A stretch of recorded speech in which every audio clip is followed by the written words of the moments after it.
meilleur ouvrier de France, Didier Guillouche, est encadreur. Plus qu'un artisan, il est une sorte d'artiste. Et disons-le tout net, cet habitué des musées nationaux connaît bien des difficultés. Installé dans le Vieux-Blois, il a du mal à s'en sortir. On pourrait pourtant le classer patrimoine vivant. Brigitte Rivoire, Yves Leblois. Je suis Didier Guillouche, je suis encadreur, je suis installé à Blois. Je vais vous parler de mon vrai métier, l'encadrement.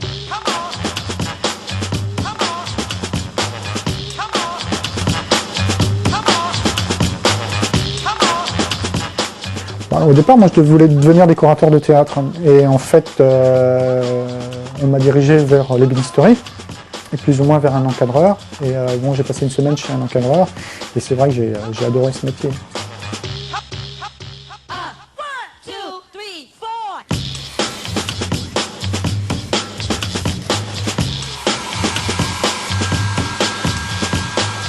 C'est un métier qui a une formation en fait qui s'apprend sur 3 ans, donc par apprentissage. Souvent ça se fait chez un encadreur.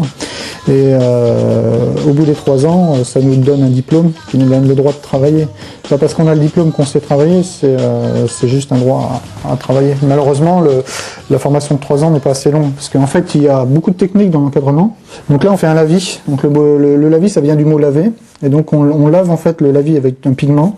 Et le but de ce travail, c'est d'emmener une goutte d'aquarelle ou de pigment X ou Y jusqu'au bout, et de partir d'un bout à l'autre sans sécher. En fait, il faut pas que l'encre sèche et fige.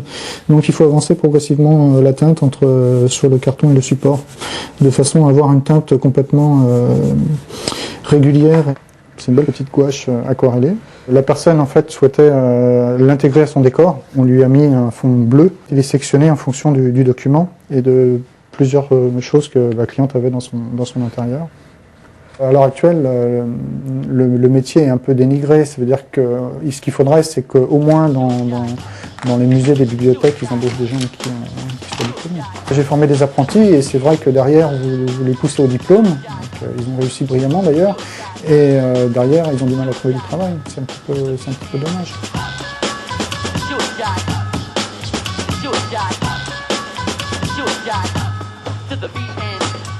J'ai encadré les 3 seuls dessins connus de Van Gogh pour le musée de Budapest, pour l'Institut national d'art et d'histoire. J'ai fait enluminure et miniature dernièrement. Et puis pour Pharaon, pour l'exposition Pharaon, il y avait un document copte, donc il a fallu encadrer. Donc ça, c'est entre 2 plaques de plexiglas polies, tout simplement, et c'était très joli. Mon meilleur souvenir d'encadrement, je pense que c'est mes premiers Picasso que j'ai encadrés pour un grand musée.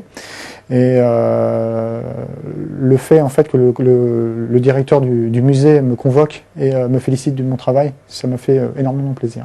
Et votre pire souvenir ? Le pire souvenir, c'est, je sais pas si je dois le dire, c'est mon apprenti que j'ai formé pendant 3 ans et qui m'a dit gentiment qu'elle voulait partir et travailler au noir. Faire l'encadrement au noir. Voilà. Habitué des musées nationaux, Didier l'encadreur travaille tous les matériaux. L'or et la soie, le bois et le plexiglas. Multiples matières pour des Renoir, Monet, Gauguin, entre autres. Qui dit nouveaux matériaux, dit nouvelles techniques au niveau de l'encadrement, des choses complètement différentes. Il faut quand même pas oublier que le but d'un encadreur, c'est mettre en valeur un sujet, c'est pas de mettre en valeur un cadre. Donc en fait, il faut essayer de se faire oublier, donc en rester dans l'esprit entre ce que veut le client et ce qui peut être fait au niveau technique. Didier Guillouche pourtant tient bon et bosse comme un fou. Un artisan résistant qui arrive à dégager un SMIC pour vivre. Un peu fort, non, pour un médaillé?